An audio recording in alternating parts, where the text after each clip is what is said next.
Dünyanın nefis yemekleri mutfağıma ve kanalıma hoş geldiniz. Bugün sizler için nefis bir tarif yapacağım. Tarifim için bir paket Brüksel lahanasını kullanacağım. Önce lahanayı kontrol ediyorum. Deforme olmuş, sararmış dış yaprakları varsa onları ayıklıyorum. Püf noktaları kaçırmamak için videomu sonuna kadar izlemenizi tavsiye ederim.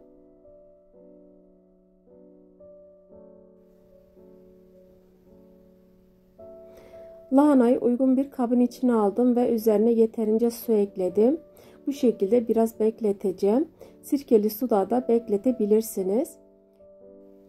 1 adet büyük boy patates ve 2 adet havucu soydum. Şimdi bunları doğrayacağım.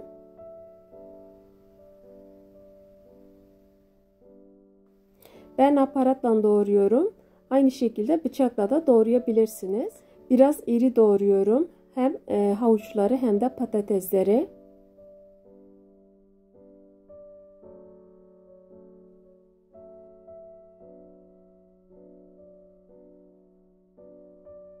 Havuç ve patatesleri doğradım.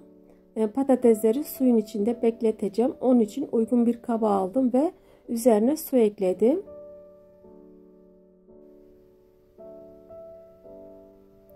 Şimdi doğramış olduğum 300 gram dana etini tavanın içine aldım. Arada bir karıştırıyorum. Suyunu salana kadar. Suyunu salmaya başladı. Birazdan kapağını örteceğim ve kendi suyundan da biraz pişecek.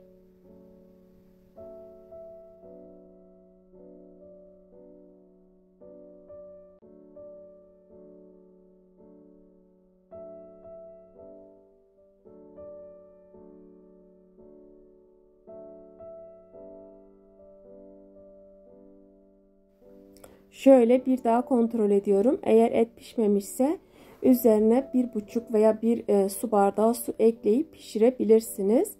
Suyu bitene kadar. Şimdi içine 2 yemek kaşığı sıvı yağ ekliyorum.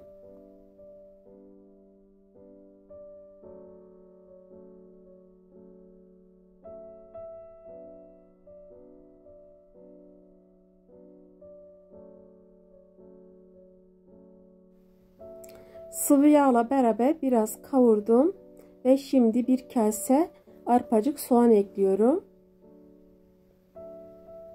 Ve 3-4 diş sarımsak ekledim.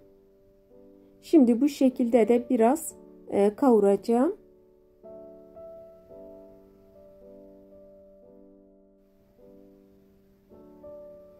Arpacık soğanla birlikte biraz kavurdum ve şimdi üzerine havuçları ekliyorum.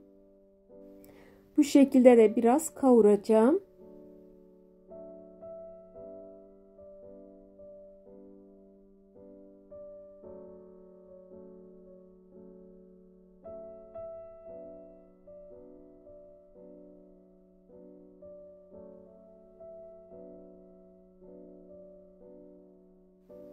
Şimdi içine 2 yemek kaşığı biber ve domates karışık salça ekledim.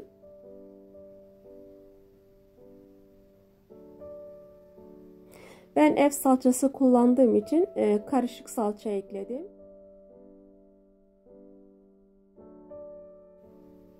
Tuz, karabiber, toz biber ve biraz da kekik ekliyorum.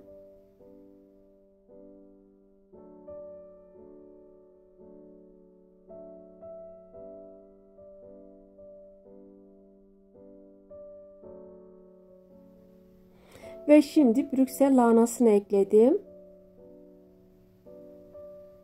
Pişirme durumuna göre sırayla malzemeleri ekliyorum.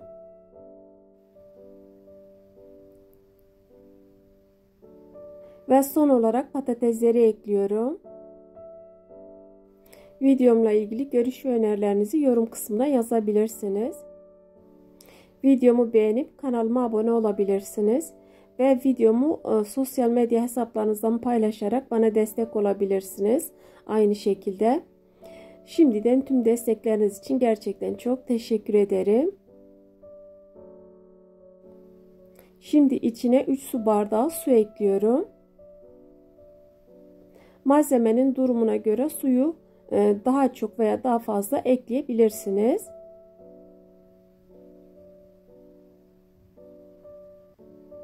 Kapağını kapattım ve pişirmeye bırakıyorum.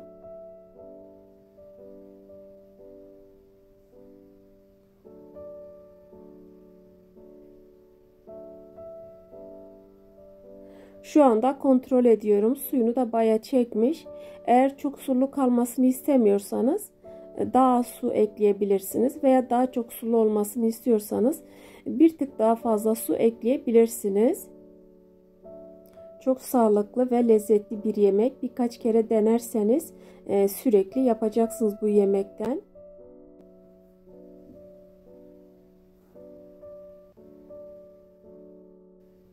Şimdi servis tabağına alıyorum.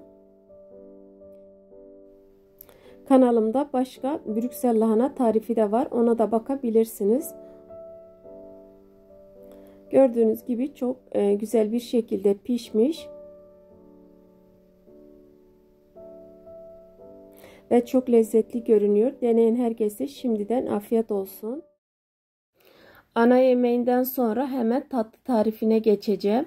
Bugün çok lezzetli, herkesin seveceği ve herkesin mutlu olacağı bir tatlı tarifini paylaşacağım. Tatlı tarifi için önce 2 adet yumurtayı kabın içine alıyorum. Ve 1 çay bardağı toz şeker ekliyorum. Yumurta ve şekeri köpük köpük olana kadar mikserle çırpıyorum. Telle de çırpabilirsiniz.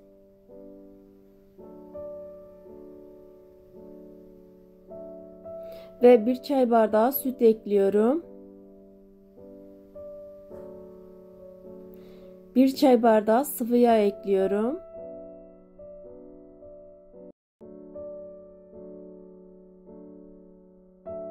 Malzemeleri biraz çırptıktan sonra şimdi 1 su bardağı un ekliyorum. Unu eleyerek ekleyeceğim. 2 yemek kaşığı kakao ekliyorum. 1 paket kabartma tozu ve 1 paket vanilya ekliyorum. Ve bu malzemeleri eleyerek ekliyorum. Önce biraz elle karıştırıyorum, etrafa sıçramasın. Sonra mikserle güzel bir şekilde çırpacağım.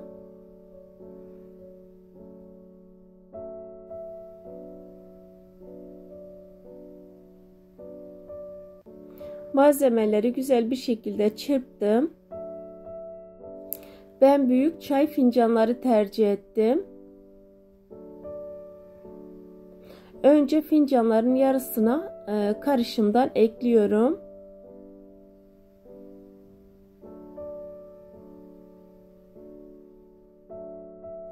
Kişi sayısına göre malzemeleri çoğaltabilirsiniz. Şimdi içine 1 tatlı kaşığı kahvaltıda kullandığımız çikolatadan ekliyorum. Her fincana 1 tatlı kaşığı ekliyorum.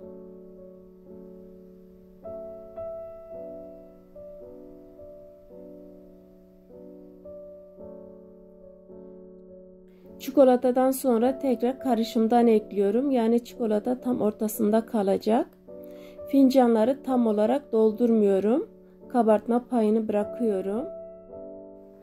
Çok hafif ve Ramazan sofrasına yakışacak bir tatlı. Yemeklerden sonra hemen enerjinizi yerine getirecek bir tatlı. Şimdi tencerenin içine fincanları aldım. Fincanların yarısına kadar su ekliyorum. Yani fincanların yarısını geçmeyecek kadar su ekledim. Önce tencerenin ağzını kapatmayacağım. Kaynamaya başladıktan 3 dakika sonra kapatacağım. Ve kaynamaya başladı. Aradan 3 dakika geçti. Şimdi kapatıyorum. Kapağını kapattım. Bu şekilde 7 dakika 8 dakika kaynatacağım. Şimdi kontrol ediyorum. Gördüğünüz gibi çok güzel kabarmış.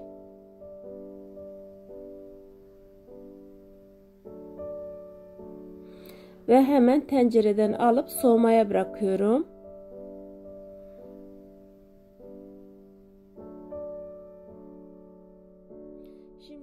Üzerine Hindistan cevizi serpiyorum.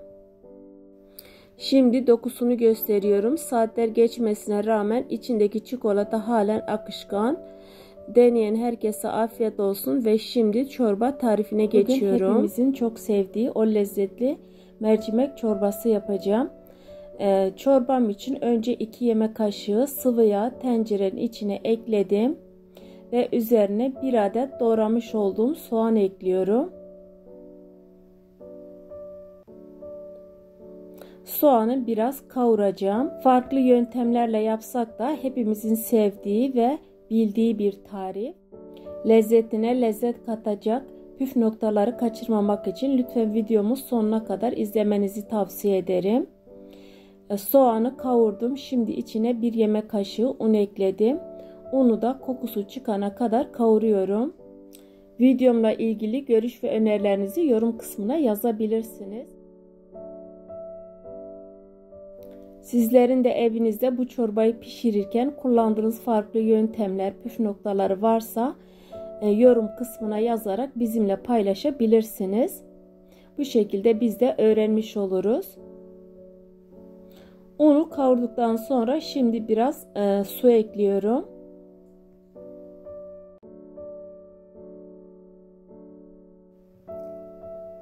Ve şimdi sarımsak ekliyorum. Benim sarımsaklarım küçük olduğu için 6 diş ekledim.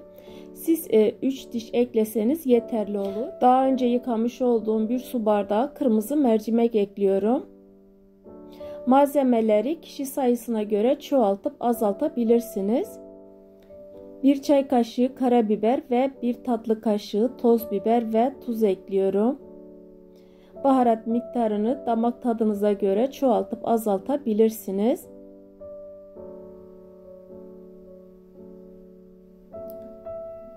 Şimdi suyunu ekliyorum. Ben toplam 6,5 su bardağı su ekledim.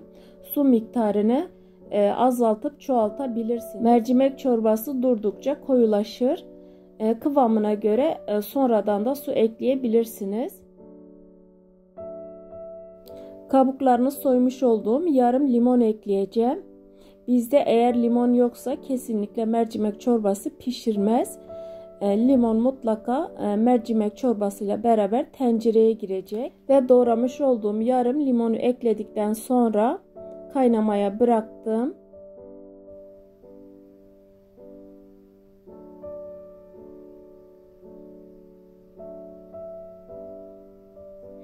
Ve pişmekte olan mercimek çorbamızı şimdi blenderdan geçiriyorum.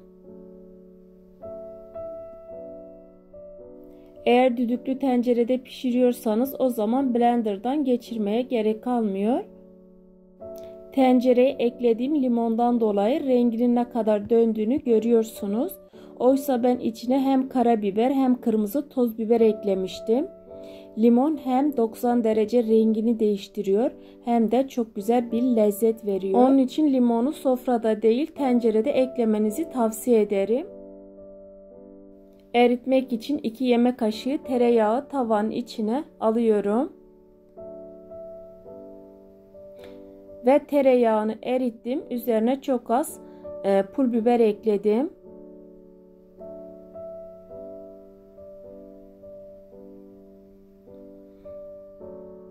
Dilerseniz tereyağını tencerede çorbaya ekleyin. Dilerseniz servis tabağında ekleyebilirsiniz.